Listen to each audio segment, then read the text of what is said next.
دوستان و دشمنان عزیز، شروع میکنیم با تدریس یونیت 2. لطفاً جزوه ها رو جلوتون داشته باشیم. منم رو صفحه کامپیوتر میذارم که هممون ببینیم. ببینید بچه ها، ما یه سری حروفی داریم تو انگلیسی به اسم حروف صدادار. بهش میگن vowels. چی میگن؟ vowels. A, E, I, O, U, Y. که این صداهای مختلف داره. مثلا father A مثلا صدای مختلف داره. نگاه کنید صدای مختلفش رو میخوایم یاد بگیریم. برای اینکه صداش یاد بگیریم آقای غفوری اینجاست، زحمت میکشه با من میخونه. آقای غفوری زحمت بکشین. A has three main different sounds. Sound 1. Please read the sound A. A, sound 1, father, all, fall, mall, and tall. Sound 2, plate, date, hate, cake. Sound 3, family, dance, fact, man, and can. یه بار دیگه بگم بچه ها، ما توی عربی و توی فارسی هم آ، او اینا رو داریم. تو انگلیسی هم داریم. حالا چرا اینا رو یاد میگیریم؟ حروف صدادار چه به درد میخوره؟ ببین نکتهش اینه که وقتی این حروف میاد به جای مثلا ا اپل میگیم ان اپل. میخوایم بگیم یه دونه اپل نمیگیم ا اپل، میگیم ان اپل. اوکی؟ تا اینجا متوجه شدیم بچه ها؟ خیلی ساده است. اینا چیزی نیست که بخوایم روش وایستیم. بعدا براتون جا میندازیم. حالا نگاه کنید خود A 3 تا صدای مختلف داره. یه صداش آ مثل father، یه صداش خودی صدای A مثل plate، یه صداش ا مثل family، dance، fact، man، can. خب حالا ای 2 تا صدای مختلف داره. یه موقع است میگه می، اوکی، مثل می، هی، وی، بی، سی، و یه موقع هست که صدای ا میده مثل red, bed, stress. آی 2 جور صدا داره. آقای غفوری براتون میخونن روش. Sit, hit, bit, thin. Sound 2, bite, height, high, pie, eyes, and nice. Good. حالا بخوایم صدای او رو با هم ببینیم. او انگلیسی چه صدایی میده؟ 2 جور صدا میده. بخونید لطفاً. Home, bone, alone. Sound 2, come, some, none, hot, cut. اوکی.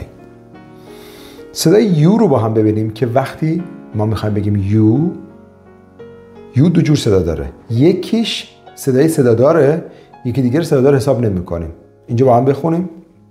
Fun, sun, run, cut. This is این صدادار حساب میشه و صدای دومیه که در اصل میشه گفت صدادار حساب نمیشه.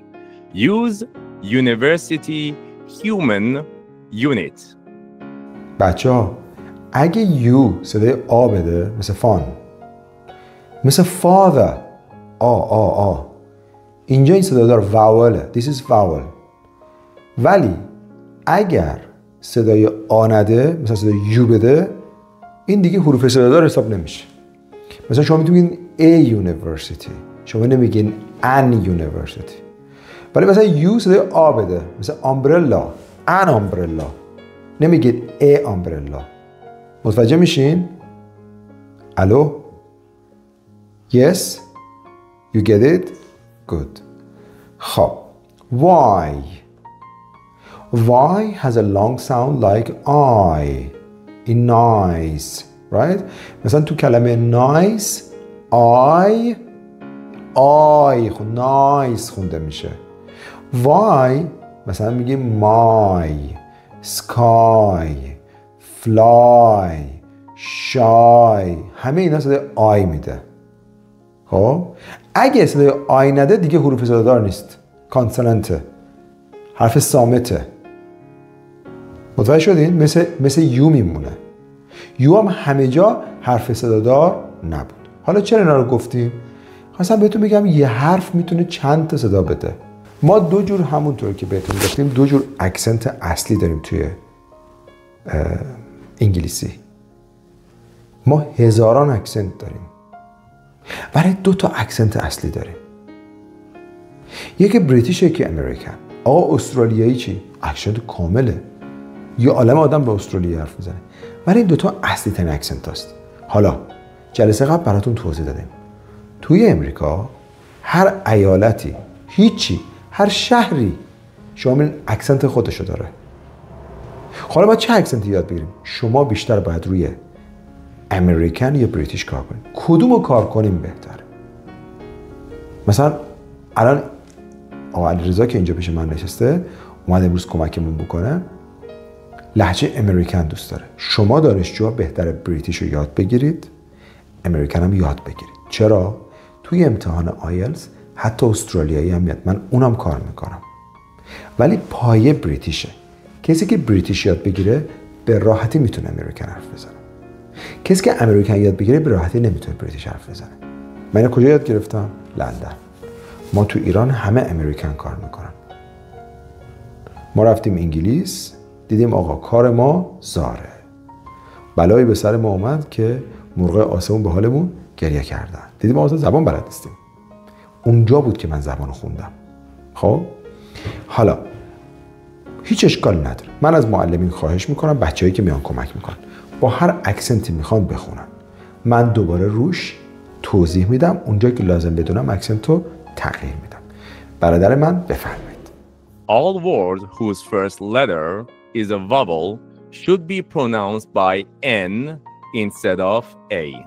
اینجا برامون هینت یعنی تذکر میده. میگه هر کلمه‌ای که با واول شروع میشه باید با ان به جای ای بیاد. مثلا a dog, an apple, a hat, an orange, a pencil, an umbrella, a pen, an egg.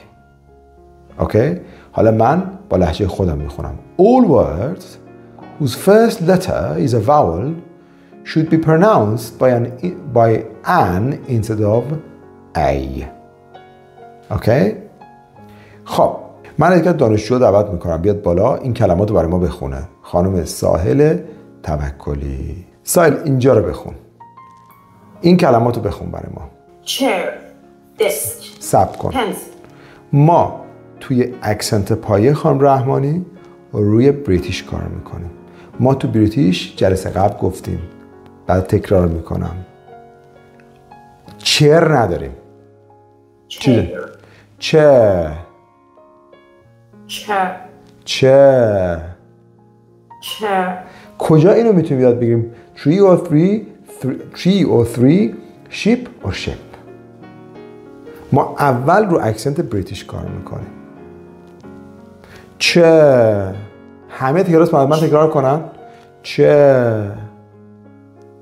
چرا نمیگین؟ آقای رفیع تو کلاس نشستین نگین اخراجتون میکنم از کلاس. من دارم نگاه میکنم دهنتون رو میگین یا نه. دستو بیار پایین. آقای آرمین رفیع دستو بیار پایین. آها با من تلفظ کن.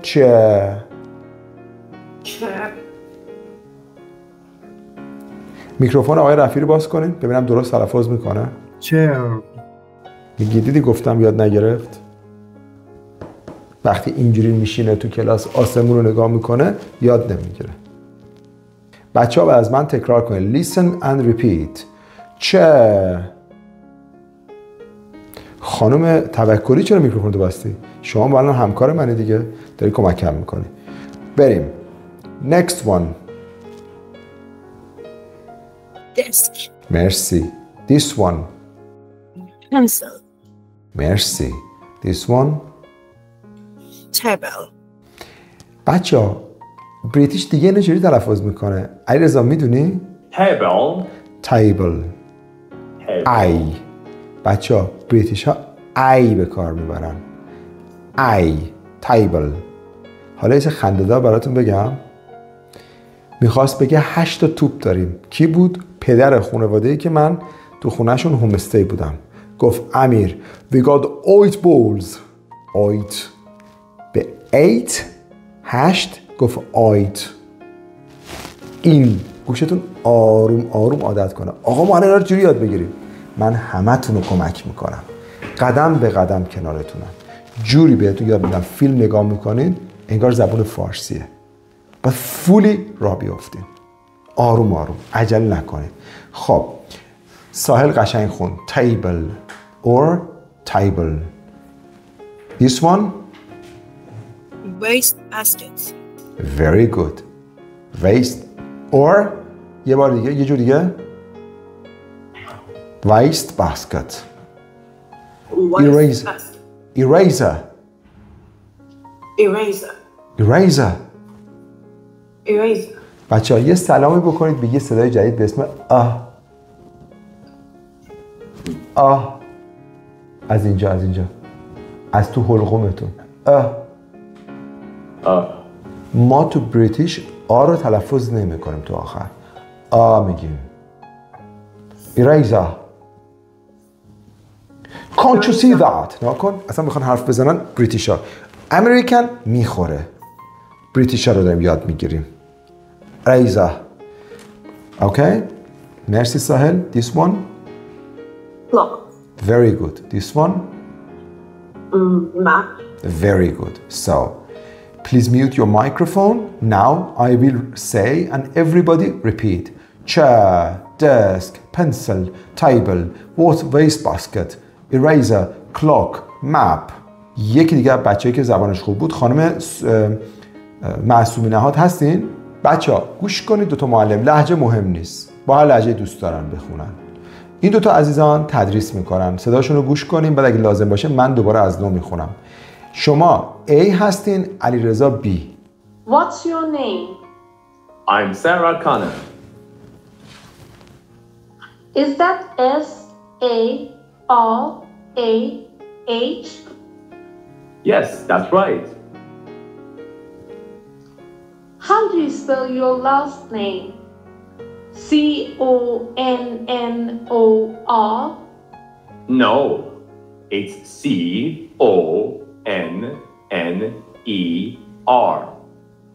Okay, very good. Now I will read it. You should learn. Everybody, what's your name? Or what is your name? I'm Sarah Connor. Or I'm Sarah Connor. Is that S-A-R-A-H? Yes, that's right. How do you spell your last name or last name? C-O-N-N-O-R? No, it's C-O-N-N-E-R. Okay? حالا چی میخواستیم اینجا درس بدیم؟ نکته که من میخواستم اینجا شما یاد بگیریم بچه اینه. اسپل کردن یعنی چی؟ میخوایم روی اسپل کردن کار کنیم. بچه‌ای که دارید محصول رو میبینید شما باید بتونید چیز کنید. باید بتونید اسمتون رو کامل اسپل کنید. اصلا فکر نکن زبانت خوبه الان این تمرین رو انجام ندی. و اگه پای تلفن هول میکنی نمیتونی. آقای بوستانی محمد میکروفونشو باز کنین. محمد please spell your name. M-O-H-A-N-A-E. Very well. Thank you very much. Mute your microphone. Sudabe, you. Okay. Hi everyone. This is Sudabe. S-O-U-D-A-B-E-H.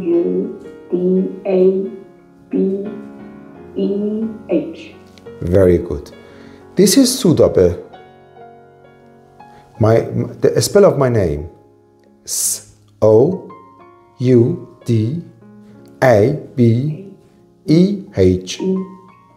Okay? Yes. Everyone. همه میتونید اسمتون رو اسپل کنین؟ الان همه میتونن اسمشون رو اسپل کنن؟ این تمرین به خاطر این بود. خب یه ذره با هم تمرین بکنیم رو مکالمه. محمد رضا You come on. Hi Muhammad. Hello. What's your name? My name is Mohammad Reza. Could you please spell your name? Of course. It's OHAMADREZA.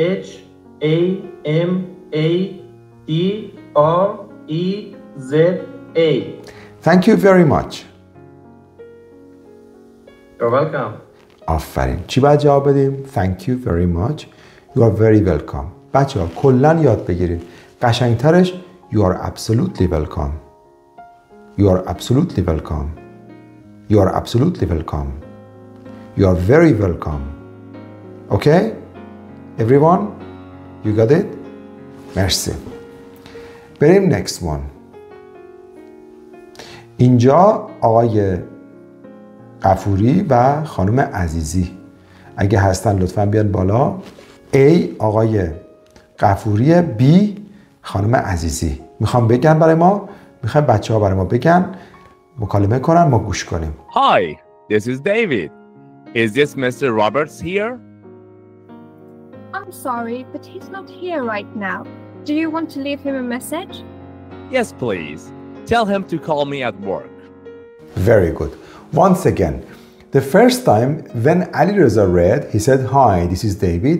Is Mr. Roberts there?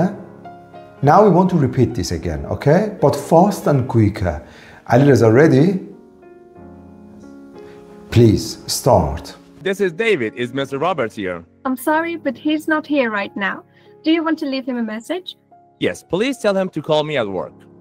بچه ها با هم ترجمهش ببینیم. سلام، این دیویده. بچه ها پای تلفن نباید بگید Hi, I am Amir. I am Mary. I am Sudabe. You must say it, Hi, this is Amir. It's Amir Malikpur. This is Amir Malikpur. Okay? This is David. Is Mr. Roberts there? The answer is آیا آقای رابرت اونجاست؟ میگه I'm sorry, متاسفم, but he's not here right now. متاسفم ولی الان اینجا نیست. Do you want to leave him a message? میخوای براش مسیج بذاری؟ پیامی ببین leave یعنی ترک کردن. ولی اینجا معنی مسیج گذاشتنه. Yes, please tell him to call me at work. Yes, please tell him to call me at work. خب حالا خانم عزیزی میشه A، آقا میشه B. آیناز, let's go. Hi, this is David. Is Mr. Roberts there? I'm sorry, but he's not here right now. Do you want to leave him a message? Yes, please. Tell him to call me at work.